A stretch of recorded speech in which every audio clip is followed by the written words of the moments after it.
They may have definitely more than one, I would say, disability. And also the needs, they may need the services of the therapists who are at the school, and also there's a nurse who's at the school. So they have some very, very special needs. So I am so grateful to have a principal who cares so deeply for her students and for her staff. And so without any further ado, I will ask Ms. Margaret Phillips to come forward and give our presentation this afternoon. Thank you. Good afternoon, everyone, for those of you online and those in the sanctuary. Thank you so much for inviting me to participate and to share with you about Dame Marjorie Bean Hope Academy and our students. It's a privilege. I prayed, and it's a prayer answered for me, that I would love my job. And for me, it's not a job. I get up every morning excited to go. It's a vocation, it's a calling, and I'm so thankful for it. So I was told that you're just coming from lunch. And something that tends to happen to many people when they have lunch or dinner or meal is that they want to fall asleep. And I need you to be wide awake, active, and engaged. So we're going to play.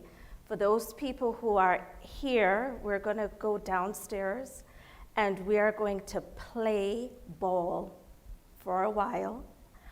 And as we play, I want you to think about how you feel as you're passing these balls around. You have two rules, two instructions. You're going to pass the ball to the same person all the time. So you're going to choose one person that you're going to pass the ball to all the time. And you're going to look for the person who you're going to get a ball from. So you're working with two people at all times. You're passing to the same person, and you're going to receive from the same person. You don't have to be in a circle, and you're going to figure out how you're going to pass these balls, okay?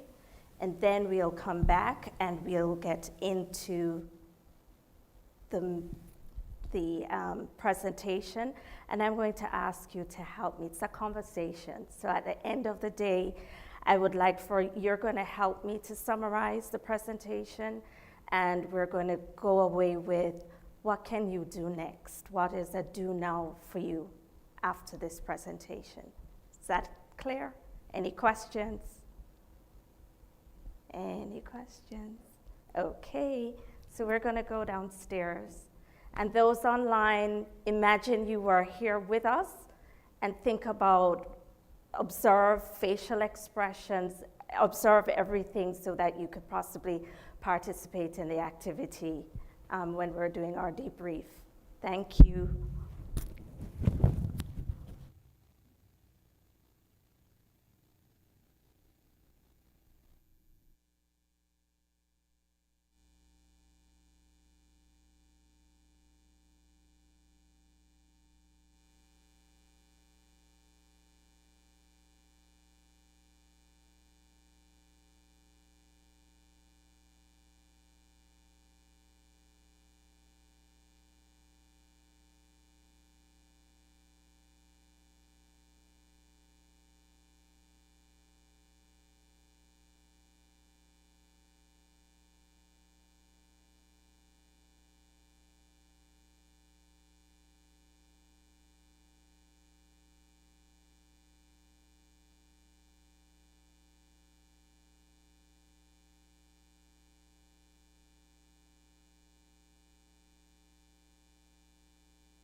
around the pool. When you don't say, I get me that in myself.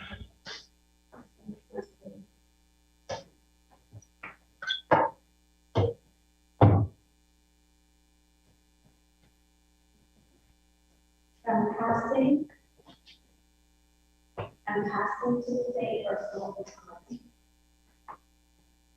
And you're going to choose someone that you're going to pass it to.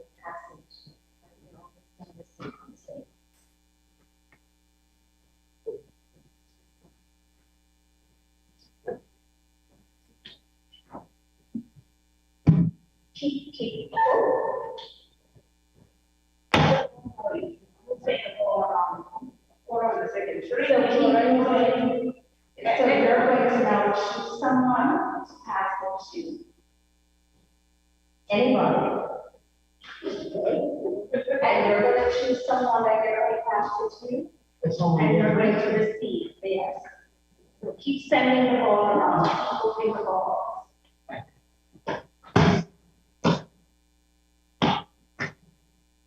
Two.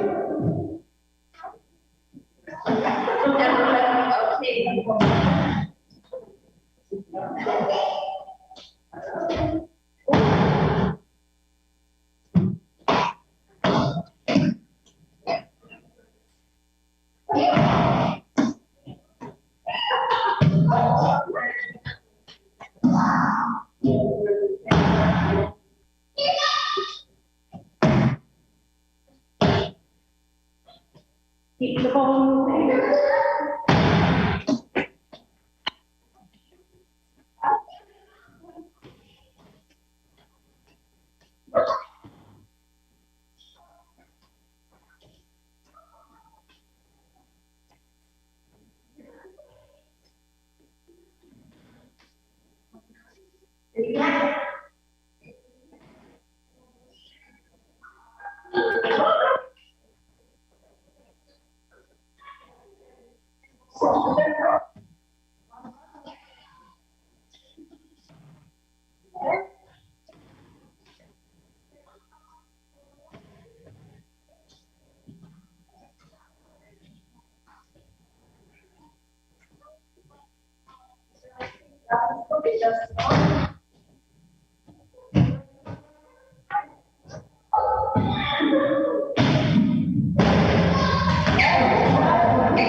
Okay, I'm going to pause. I'm going to tell you to pause and have a look. Correct? If someone has two balls. Okay. So we're going to go again. How comfortable are you? Are you understanding what you're supposed to do? Because there are times I've seen people not quite sure. Someone else tell me what the rules is. The rule is you want to receive the ball from the same person at a time, and you want to pass it to the same person at a time. Okay, ready? So we're going to do another round. Okay, go ahead. Pass.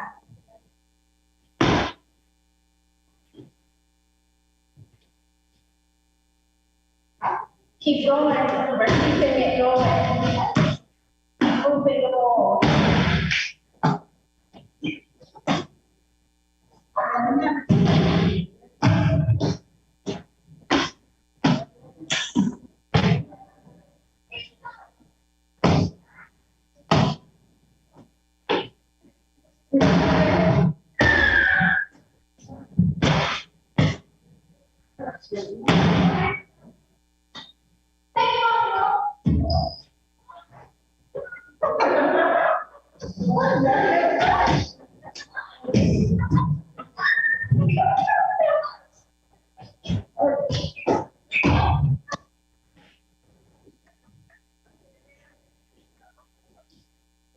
We have some, would you like to join?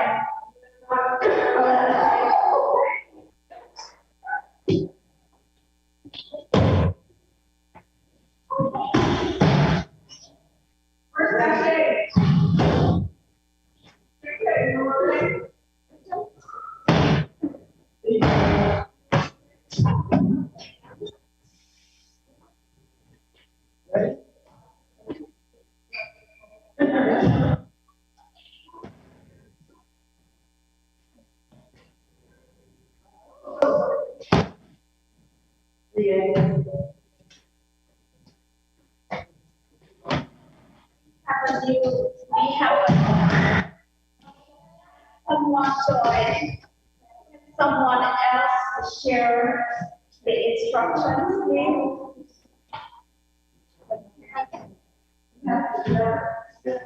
So if you could roll all the balls together, let's do one more round.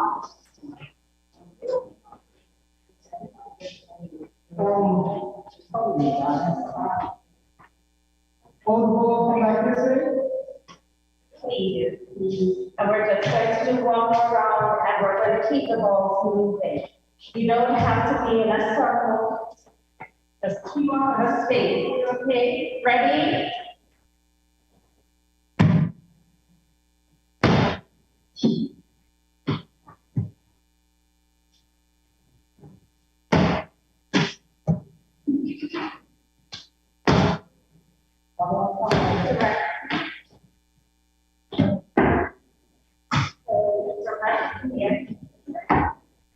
Keep it going.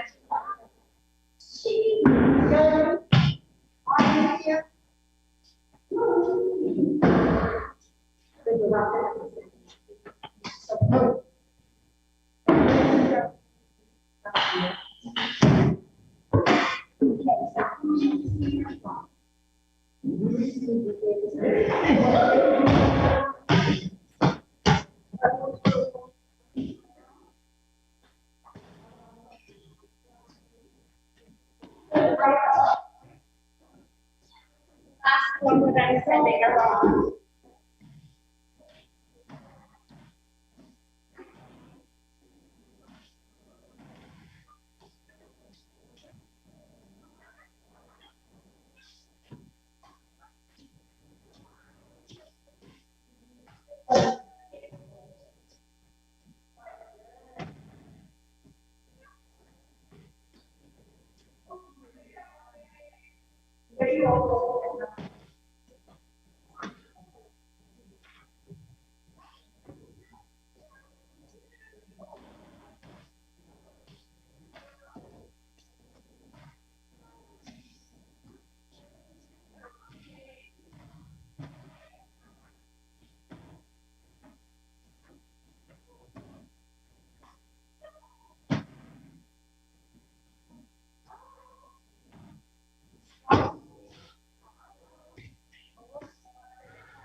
I see the knuckles seems to have yeah.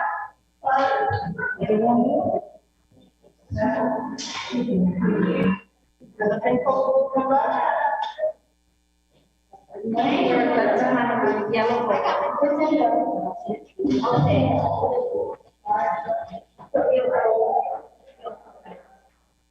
Thank everyone. You're welcome back.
Is this everyone?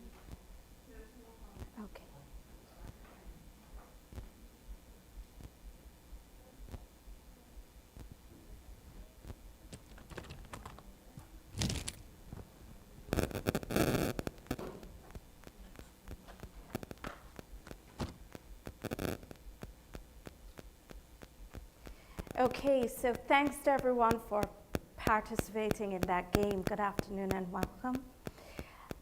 Can you give me some feedback? How did you feel as you participated in that game? The mic.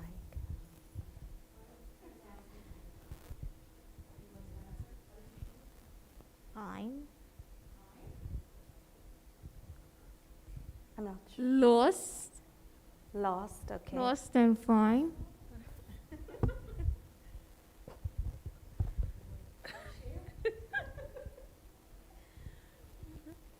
I felt it was nice to play, with the other partner, and they taught me like I have to stay focused to see where I'm throwing the ball to, and I have to look at the age of the person to judge what strength I'm gonna use to throw the ball. Okay, Yeah. thank you. Anybody else with any feedback? I can tell you what it looks like. Yeah. Please. Yes, they looked very confused. Some people was getting too many balls at one time, and they was like they didn't know where to throw the ball. They just looked confused, so I didn't understand. Because I came late, but I didn't get it. But they just looked confused. I think Patty had about 3 balls. She was trying to catch a ball. Her had the big ball, and I was like, okay, they're not managing getting rid of the balls fast enough. Okay, thank you.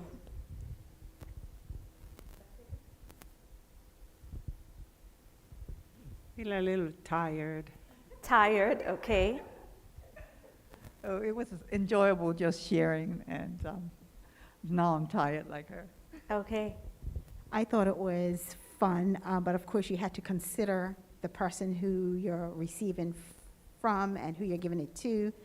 And everyone is not at the same pace, so you have to kind of wait until the other person is ready to receive the ball before you are able to pass it, which made you have too many balls to deal with. So it was fun.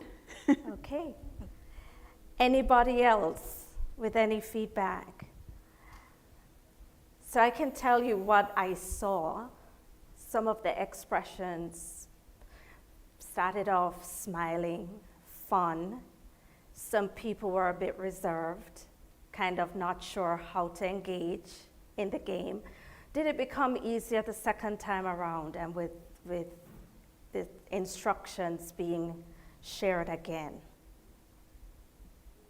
I'm seeing some nods of yes.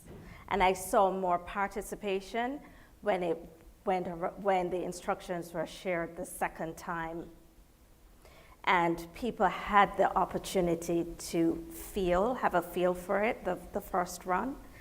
I also saw, please tell me your name. I'm sorry. Yes, please. Lazika. I also saw what Lazika saw. Some people were holding on to a lot of balls because the person that they were to send it to, they weren't either ready to receive because they weren't looking, or they were trying to figure out what they were having to do, so they ended up carrying many balls. Some people a couple of times didn't get a ball at all, or kind of stood back for a minute to figure out what was going on before they engaged. And the point of that activity is just to remind us that we have many balls that we're carrying every day. Life throws things at us all the time. And as we begin to engage with each other and with our students, we need to remember that with people. And at any point in time in the day, you may be carrying so many balls, you may be holding on to balls that you probably need to just set aside so that you can function. Or you may need to call out to a friend and say, hey, I need you to help me to pass this ball along. So it was to get you to wake up, but also to turn the mirror on self, to reflect, because even now as you're sitting here preparing for this, there may be so many things in your mind that you're trying to figure out, what am I going to do right after this? So I want to thank you for the time, because I know that people have so much that they're trying to deal with on a day-to-day. So your time is precious, and I thank you for engaging. And I hope at the end of this, you will go away with one thing that you will try to implement or share with your community, or engage even more deeply with us at Hope Academy as we're working with our students. So today, for persons who are just joining, we're talking about the social and emotional isolation of parents and caregivers of persons with intellectual and developmental disabilities, including autism. My name is Margaret Phillips, and I hope everyone can see.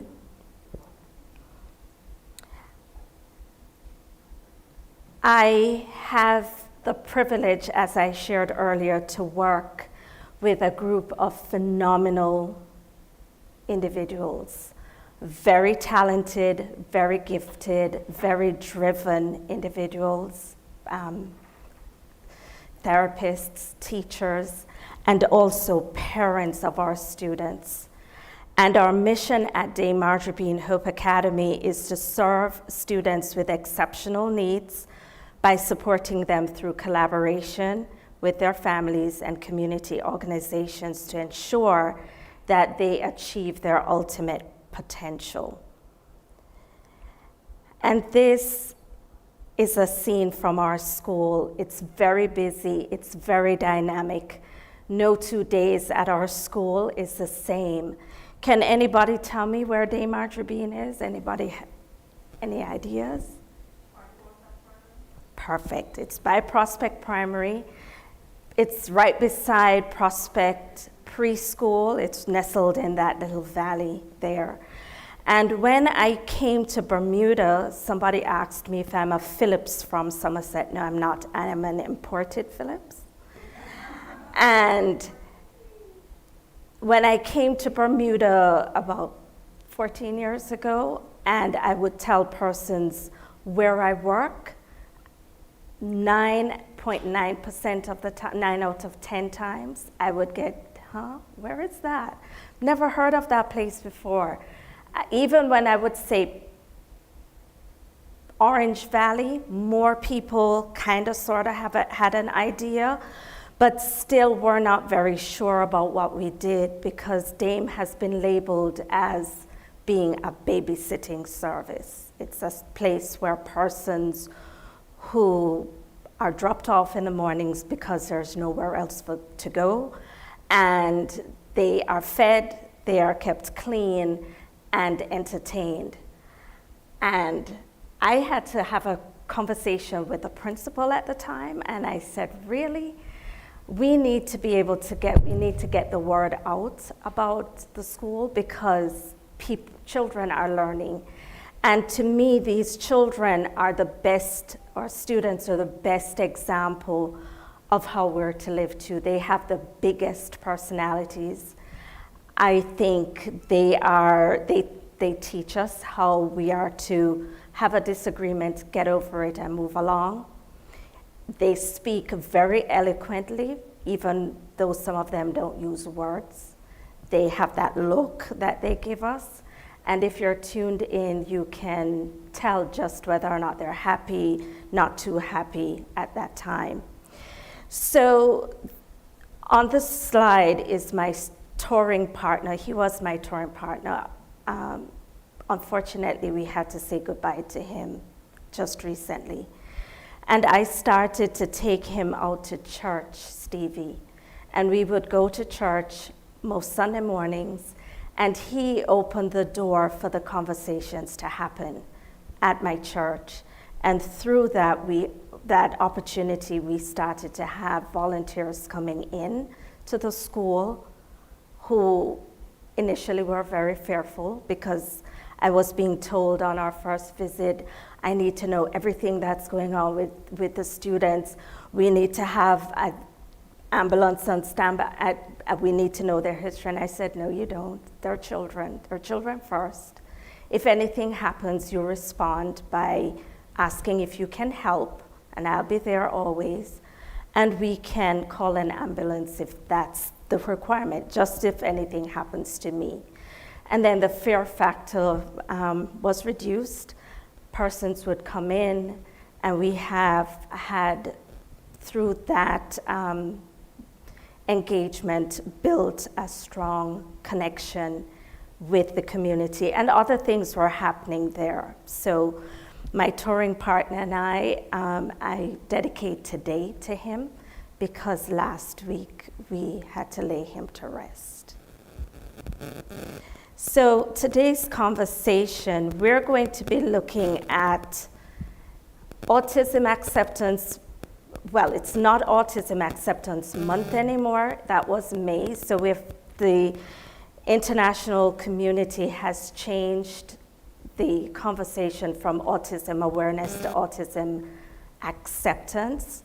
But I would like to offer that as an opportunity. This is an opportunity for everyone online and here about accepting our children with severe, profound, multiple learning disabilities, that we accept them as people first. They're children. They have their big, bright personalities, and we just need to give them that chance, get to know them, accept them, and embrace them.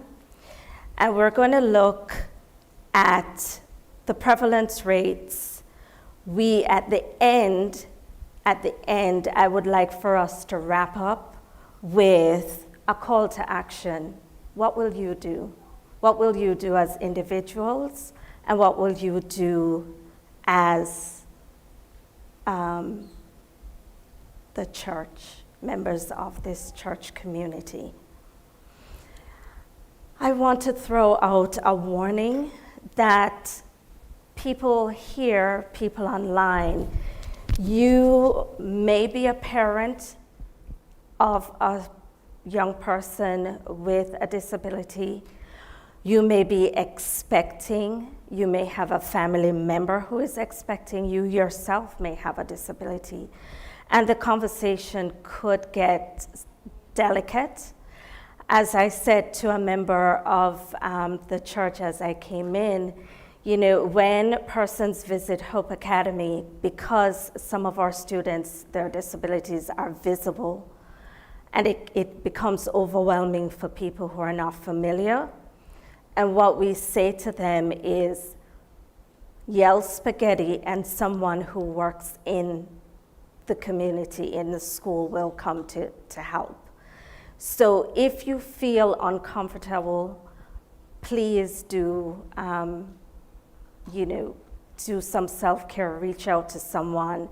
I have no idea firsthand what it's like, but I do know what it's like to be a second-tier advocate, that I don't dare to say that I understand and can have walked in the shoe of an individual with a disability or a family member, but I know that it can be overwhelming. And also, as you engage, it can be overwhelming. So if you do need some help, please let us know.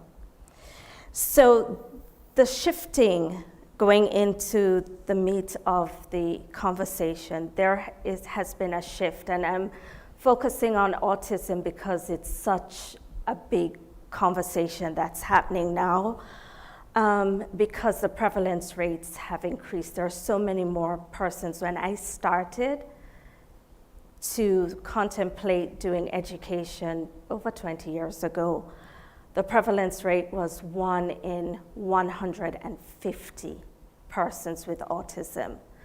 Now it's 1 in 44. Persons with severe, profound, multiple learning disabilities, you're going to find more persons surviving because of the advancement in medicine.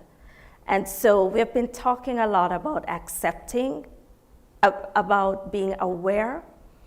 Now we're trying to shift the conversation to acceptance. We're all here. We all have something that we're dealing with. And so in April, Instead of Autism Awareness Month, we celebrated Autism Acceptance Month.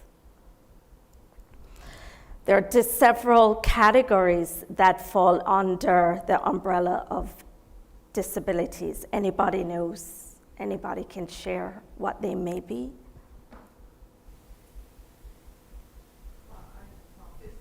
Physical, yes. Can just shout them out and I will read. Mental, cognitive, yes.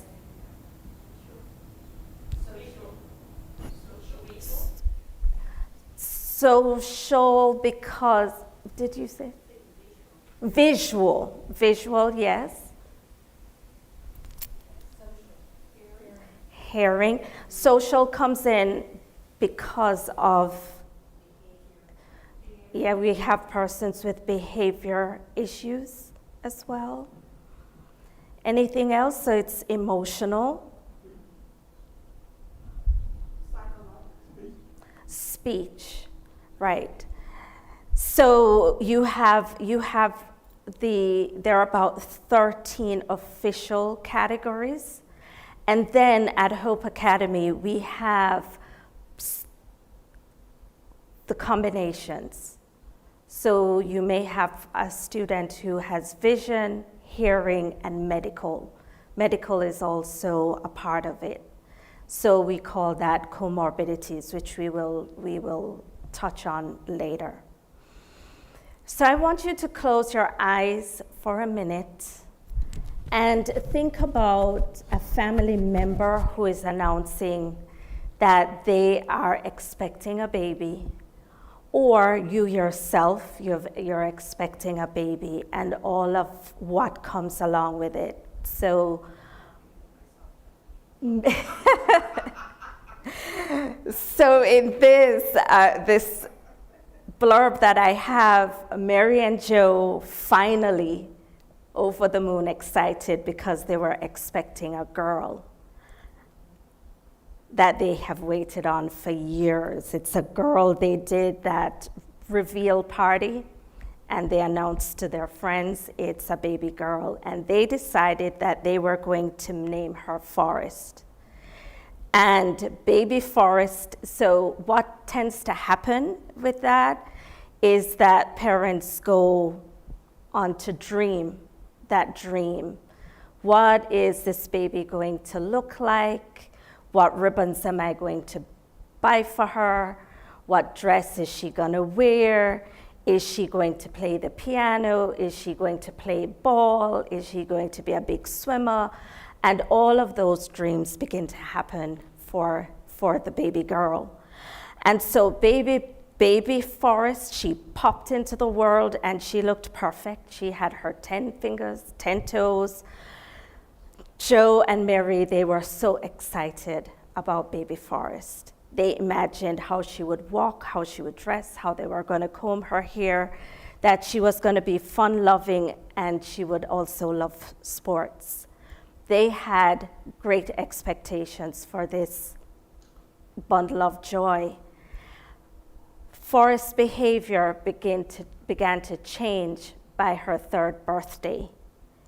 And the pediatrician had to do an assessment, and the assessment came back that Forrest had autism spectrum disorder.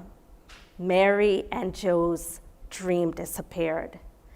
And that's reflected a lot too with all parents who get that diagnosis that their child is not hearing well, their child is having seizures, their child is not seeing. And for just to point out to you that the developmental years go from 0 to 18 years of age, okay? So autism, it's a name for neurodevelopmental disorders, and it's a range. So you have students and persons who have significant cognitive impairment, all the way to persons who are brilliant. Anybody watched Forrest Gump? I'm dating myself, yes. Yes. So some of the red flags, I'm going to go into a bit of that because I was asked about autism for this presentation. Limited in their social interactions. They have difficulty maintaining eye contact. Facial expressions can be very blank, but not for all, because we have some students that we work with who are on the spectrum and they are very expressive and sometimes very inconsistent in their responses to their environment. Additional red flags is that they may be echoing what you say. So if I say, "How are you today?" instead of responding, "I'm fine, thank you," they may say, "How are you today?"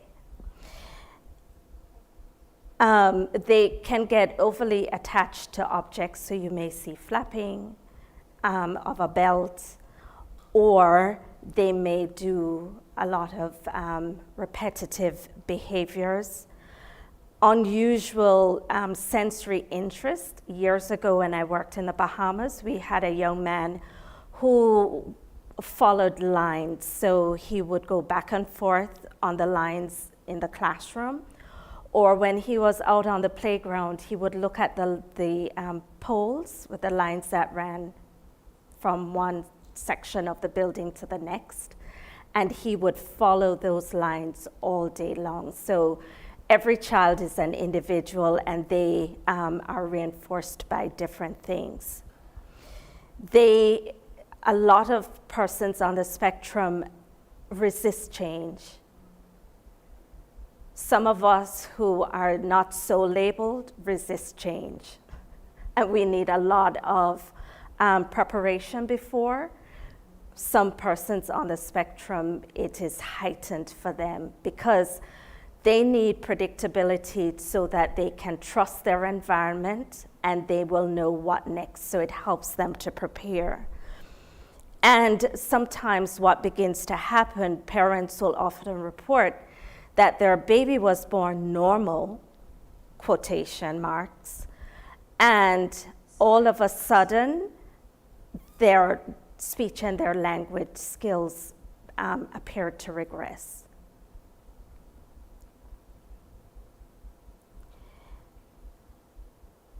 We can see that with autism, it may come alongside some other issues. Like I said, some of our students and persons on the spectrum may have what we call comorbidities. So there's more than one disability issue occurring at the same time. They may have seizures, they may have hearing impairments, it can be anything. So again, each person they're individuals, and it may express itself in different ways. There was one research that I came across, and it said that and this is not, it was a small sample size, but I thought it was very interesting, that 95% of the youngsters in this sample of 20 presented with 3 or more comorbidities, and you had 74% with 5 or more, and they were functionally, it was very difficult for them to do basic things like activities of daily living, just brushing their teeth, combing their hair, all of those, and they required significant interventions. So since 20,000, I came across this one, like I said to you, there was an increase of 178% since 2000, and this is a graph from 2016. Now we're talking about 1 in 44 persons with autism spectrum disorder. So if you look at the island of Bermuda, you can do that calculation. We have a lot of persons in the community who are still not diagnosed. It doesn't matter your race, it doesn't matter your financial background, autism, and all of the disabilities that exist, it's not partial to any race, person. It can happen to anyone at any point in time. Yes? What is the main reason they are come for the significant increase? Is it just because they're diagnosing more people, or is about through myriad of things where someone might not have been considered to be autistic, let's say in 1985, maybe now autistic because they exhibit that sort of behavior? Is it diet, stuff we're eating, what's in our food? Why such a huge, what is the most contributing factor to the increase? Most people are saying it's more diagnosis. Because if I think about it, I go back to when I was in primary school and some of the behaviors that I remember experiencing with my classmates.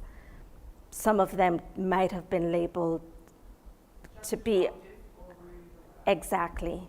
And it was, and we had to learn. So when I shifted from my prep school to primary school, it was 50 of us in a classroom, 3 to a bench, 1 teacher. And the method of instruction and classroom management was different. It was different. So I can remember very clearly, I'll never forget Mrs. Sewell speaking to one of my classmates who might have been labeled to be on the spectrum.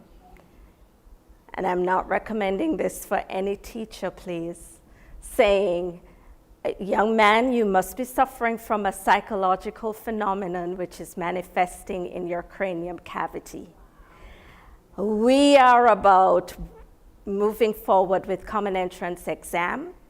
You are going to pass the common entrance exam and you're not going to. And so she did a lot of one-on-one with him. He was doing a lot more hands-on. He got more breaks, but he wasn't, she labeled him as being naughty, right? And so it's different. It's different now, and the supports are different, and we would not say that to a student about it. But she was one of my favorites, can I tell you? But she was stern. She kept us in, and she had to. She had 50 children in the room. And also, the research is saying more assessments. The research is also attributing some things to environment. The assessment is also talking about the iPad. The iPad, the computer, and all of that, so I'm going off track a bit, is dealing with left brain, right brain, right? So your right brain deals with more emotion. Your left brain deals with more logical thinking. Persons are, and this is no judgment, a lot of time is being spent on technology. And so the left side is being developed a lot more. And so the empathy pieces and those social skill pieces is not being developed. And that's being challenged as being a part of the issue. Okay. So back to Joe and his daughter. Parents who end up receiving this label of and diagnosis for their child goes through what the researchers are saying, the stages of mourning, because they actually feel they experience the death of that typically developing young person. And there are 5 stages.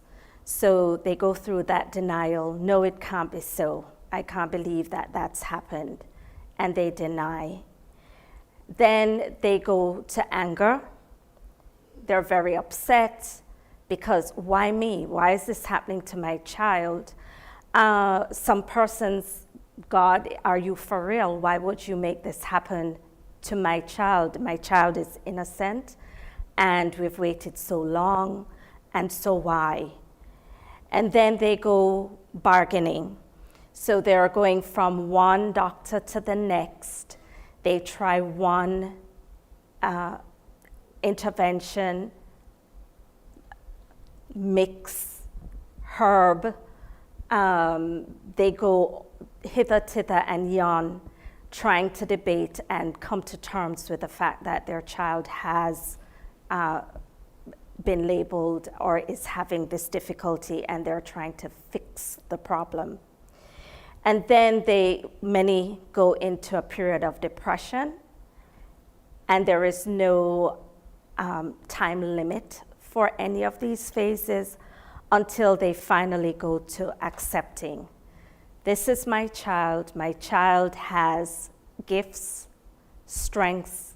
My child has needs, weaknesses that we can work and train. And what we have also found is that each family member will go through this cycle at different phases and stages, and each family member cycles through the phases at different points. So for instance, at the beginning of birth to toddler, by the end of the toddler stage, parents, some may come on board and they're fine, this is my child, and they're okay, they've accepted. And it depends on what the doctors have told them. Some are hypervigilant because the doctors may have said to them their child is not going to live, their child is not going to be able to turn over, their child is not going to be, and so they're working with therapists trying to figure out what to do, and some engage, some don't. By the time they've passed that stage and they get to the point of preschool or preschool, then they go back through that cycle back to that denial, because now they're realizing, they're looking at their friends' children are now beginning to go into nursery, and they're still trying to find childcare for their child. Or, as in the case with parents at our school, some of them were not able to go back to work because there was nowhere in the community for their child to go. Everybody was afraid to work with their child, so they couldn't leave their child at nursery. Then came primary, and they're still fussing, trying to find that support for their placement for their young one. CDP on the island assists with that, and we have, thankfully at this point in time, we have more students who are now beginning to admit. The Child Development Program on island, and it's in Devonshire, very close to us. And they get connected with families. Once a baby is born, Child Development, the nurses do the home care visits, referrals are made, and the persons from Child Development Program gets involved, and they begin to help parents to navigate that process. So now we have the younger students. When I started at Dame, parents complained that, so I started with a young man that I call the mayor, David. He is amazing. I hope you get to meet him. He was 5 years old before his mom could get him placed anywhere. She had to stay home. Last year, we started to receive younger students because, there's more help in the community. And so this happens, the parents cycle like this throughout the school career. So they get to end middle primary, and they cycle through this depression and all of these phases again. Then end of school career, there is that, so it's a constant. So as the persons who are working with individuals, it is important for you to know as you're beginning to work with them, with this community, that this is what parents are going through, maybe experiencing. You may be wondering, for example, why I have these shoes here. So I have on the team, apart from Ms. Roberts, I have another colleague and friend who is our school social worker. Both of us wear the same size shoe. Any ladies in here like shoes? Go like shoe shopping? Okay, so I'm not alone. I like shoes. I'm sorry. And I benefit every now and again because when she buys her shoe online, we wear the same size 6, but when she goes and she buys her shoe, it doesn't quite fit. And then she would say, I'm so upset. I bought these shoes. I can't wear them. Do you want to try to see if you could get them? And since she's sourced all of this, yes, I'll buy it from you. Or sometimes she'll hand them over. And then I'm able to strut around in her shoe, and I make her know. I'll take a picture of it because I can wear the shoe. She can't wear, even though we're wearing the same size. So I brought that to say, and I'm saying that to say, no two families are the same, even no two family members are the same. When you know one child who has a significant disability because they're your own, you know that one child, or you know that one young person or that adult. Because you may be more prepared as a parent or a person who is now working with the student, doesn't mean that you would know what would be able to happen exactly for that other person. So we need to be careful not to stay in an area of judgment. And what happens with our parents is that they can withdraw emotionally or socially, because there are conflicts that come up in families, husband and wife. We had a family who, young lady in her late teens, started to have a lot of seizures and said they had to move her back into their bedroom, husband and wife, because they were afraid that she would have had a seizure and they not be able to hear her and be able to respond in time. So that's a lot of stress, that's a lot of emotion. There's a lot of self-blame that happens with either or both spouses, and they will shut down and isolate. Because of the lack of acceptance and judgment in the community, there is a lot of shame that families experience. They shut down and they isolate. So they will isolate emotionally, and they will also isolate socially. When you're speaking with a family and having to interact, so if you extend your programs, you may find at times that you're not quite understanding what's happening with a parent, and it doesn't happen with all parents. So this is not a brush, right? But just so that you're aware and don't take things personally.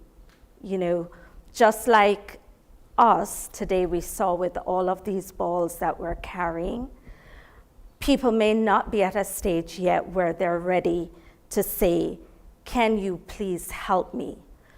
Big part of the issue as well is the behaviors.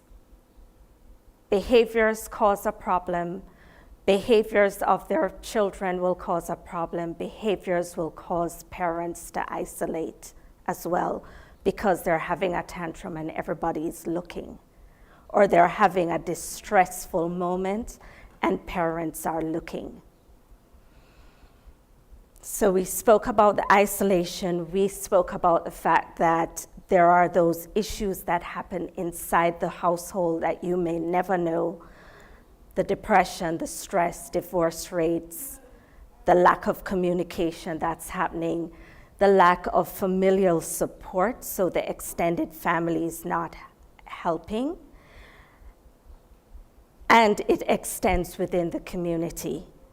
All of the judgments that persons feel when they go out into the community.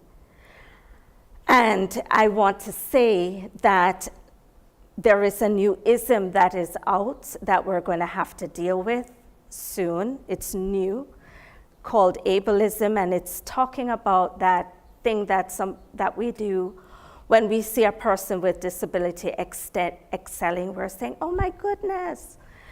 And the communities of persons with disabilities, they're quite offended by it because they're people and they can learn, and they can learn to do things very well. So it shouldn't be just as you celebrate everybody else, there is that right to celebrate them, but not make a big deal because I can't believe they have achieved because they are a person with a disability.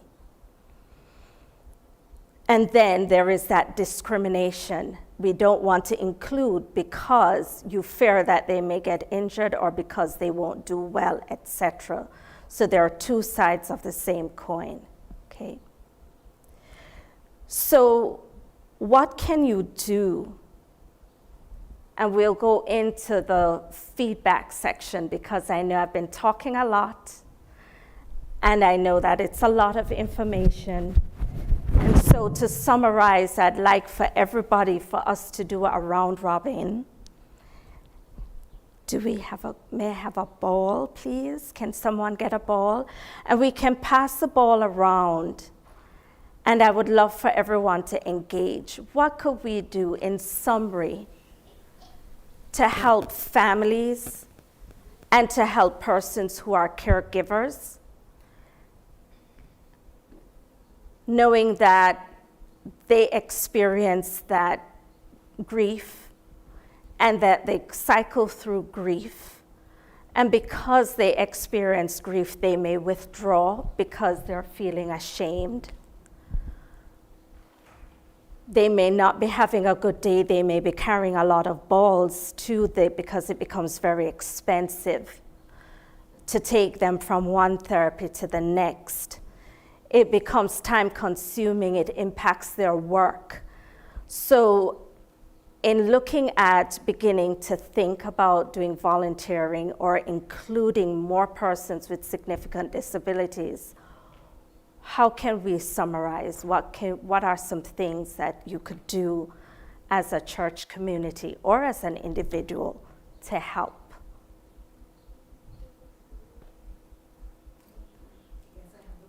You have the ball, and we're going to pass the ball around again. Okay, I'm thinking that we probably need to be very flexible when we're dealing with people because we don't know at what stage they're at with dealing with their child, what stage of grief or anything like that.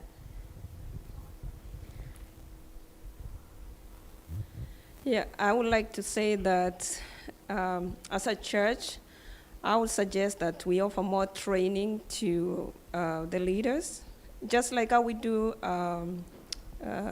what is it called again? There's this training that is offered at churches, I just forgot the name of it, that all leaders, SCARS training, like SCARS training, so we need to have it training for all leaders in every church, at least to make them aware of what is autism. And then to the parents, we have like Adventurer Club and Pathfinder. I think we need to talk to the parents because you need to know who the children you're working with. They could be having a problem. And, sometimes some people see some kids acting in a certain way, and they may say something to those kids, but they don't understand really if the kids have a problem. Yes. And then the parents needs to be open just to accept that there's a problem here. Of course, some parents may not want to say, just to be open to everybody, but if there's somebody they trust, they can tell somebody that my child has this kind of problem. This is how I work with this child, this is how the child responds, so people can be aware of it. Yes. Because I know there are some parents who are like, they don't feel like they want to be their child to be known that they have a problem. So I think they need some kind of counseling to accept it, because some parents actually tend to keep their kids like indoors. They don't want to take them out there to interact with other kids, because they are like, oh, if I take my child, some kids know what to do. Oh, how will my child be? People want to look at my child this way, and maybe my child doesn't know how to do this and that. So I think number one thing is to offer training, Yes. and the parents to accept that there's a problem, and then to be open to tell, either the schools, the churches, that my child has this and, kind of disability. Yes. And then we support those parents. Yes. Thank you.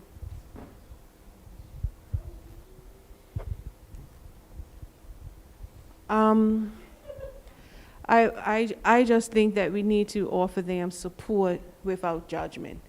Yeah, and I think that's the most important thing, just to be open. I can remember teaching Sabbath school. It was a young boy. No, I'm not a trained anything, but I knew that the child had behavioral challenges. Yes. And I recommended to the grandmother, I think you should actually go have him tested. I think he may be autistic, just because of what I had seen or heard and stuff like that. And that was the feeling that I got. But everybody had labeled, he was just rude, disruptive, those sorts of Yes. things. But I found a way to be able to, we need to have a lot of patience. You have to have patience when you're dealing with people or even children with behavioral issues, because we really don't know what's going on. But I think it's just a matter of being able to let them know that we're here to support you wherever we can, and do it without having judgment on them. And so that little boy, he did go get tested. He was found to have autism. He was on the spectrum. And he's older now. Haven't seen him in a while. But the parents weren't accepting of it at first. But like you said, they have the stages. Yes. And so, but I think he did end up getting the help that he needed. And so, now he's doing really well. Right. And so that's just my thing. Thank you. You have anything to say, Mouthpiece? Yes. What you want? I don't know. I just say, Cheese.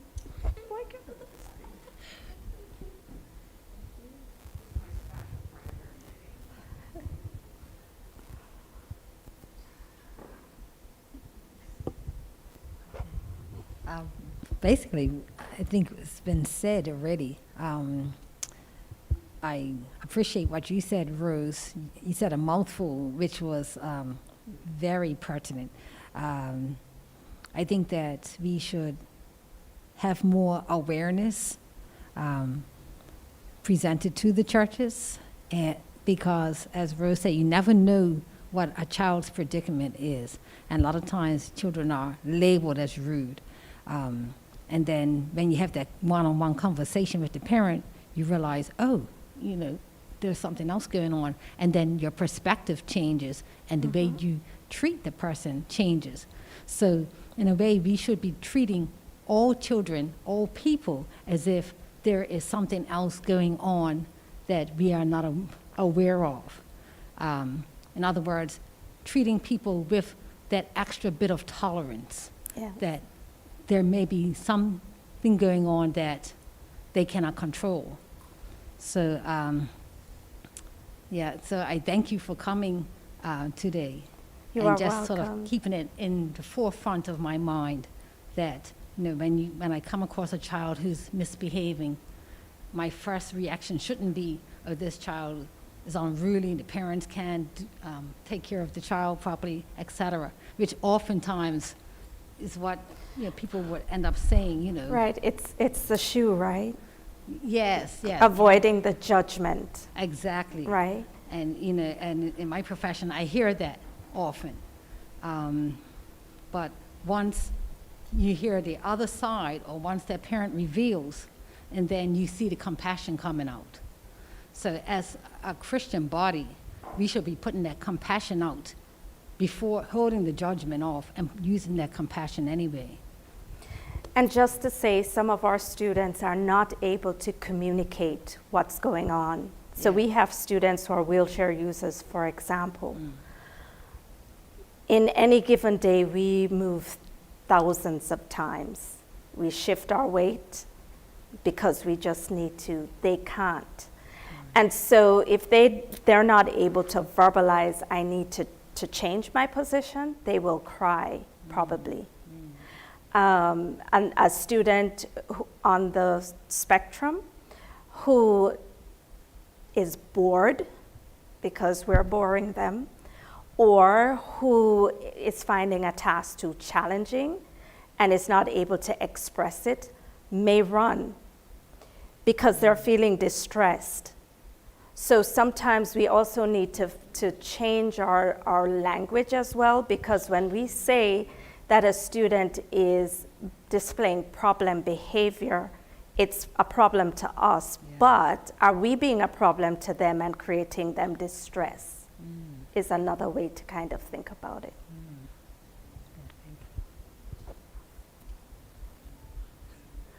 Well, this has been a very emotional thing for me because, most of you know, I don't even think I could talk because hearing you brought back so many memories.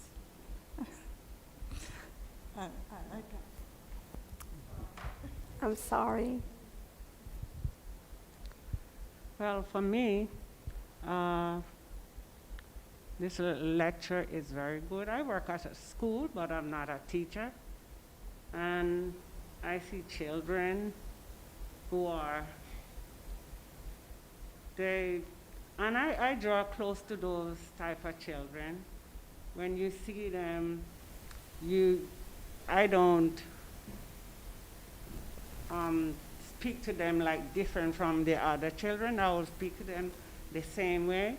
And so they draw close to me. School. And if they're playing ball, I'll go play ball with them and so on. So, and I don't say anything like they are different from other children. Sometimes I'll look on this and I say, why they keep them apart from the other children? They should let them play with other children, to grow up their mental ability more. That's what I see. Yeah.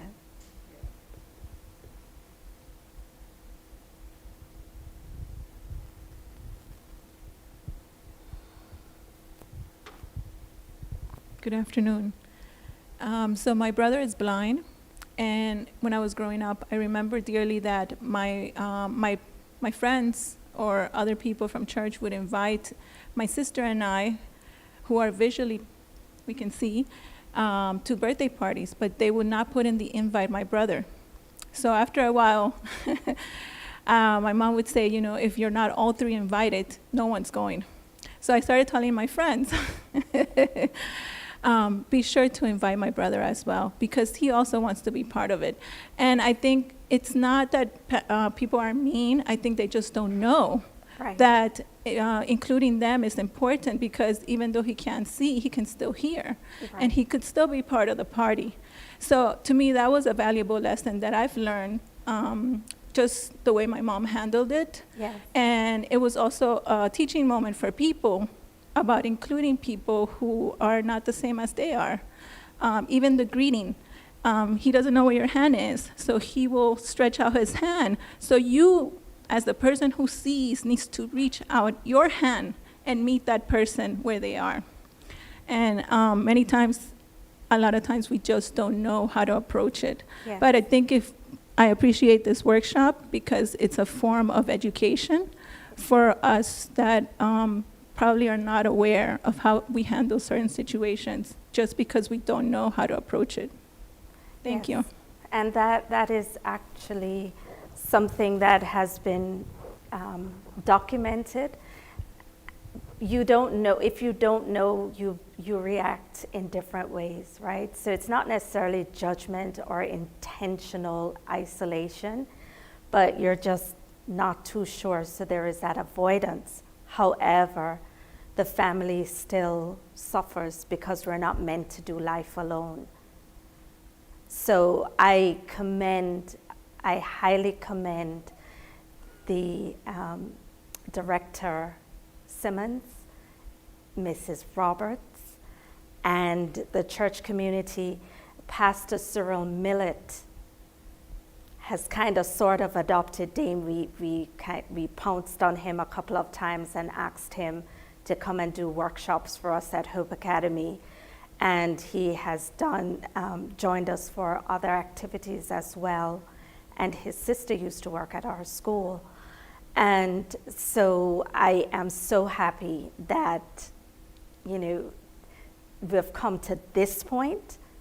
When I started, Stevie was going out with me because so few people knew about Hope Academy, really. I still get it because someone came into the building the other day and said, I always passed here, had no idea what happens. And now we have so many more who are interested. So in closing, I want to say that you are welcome to do a virtual tour of Hope Academy. Because of COVID, there are some restrictions and it depends on the number. We're beginning to open our doors, so if it's a few and you're willing to do antigen testing, etc., you may be able to come in, depending on what's happening at the school at the time. But definitely you are able to do a virtual tour, because seeing it and hearing it are two different things. And whenever you have a question or if you're feeling uncomfortable, yell spaghetti and we'll help. Thank you. And for those online, if there are any questions that you have, document them. If there are any other questions, and we will be sure to respond to them. Thank you very much.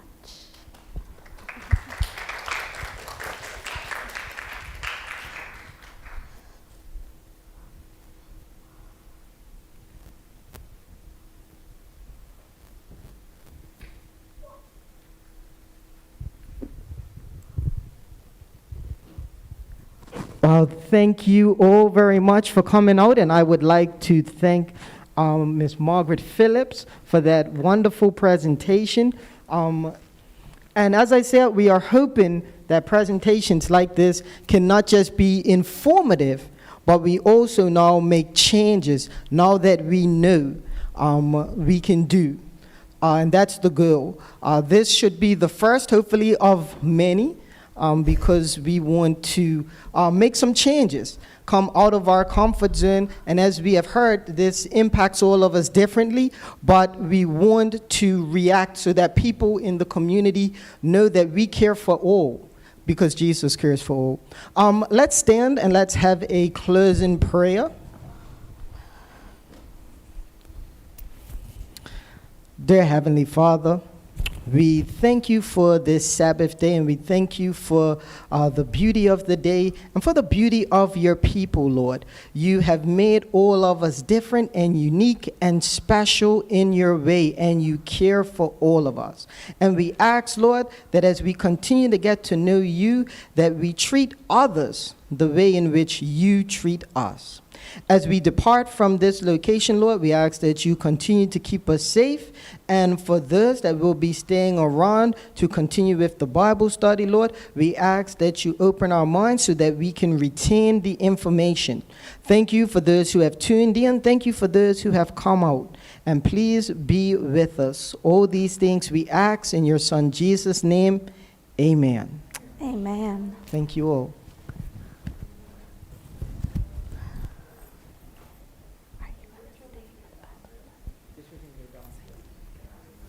Thank you very much.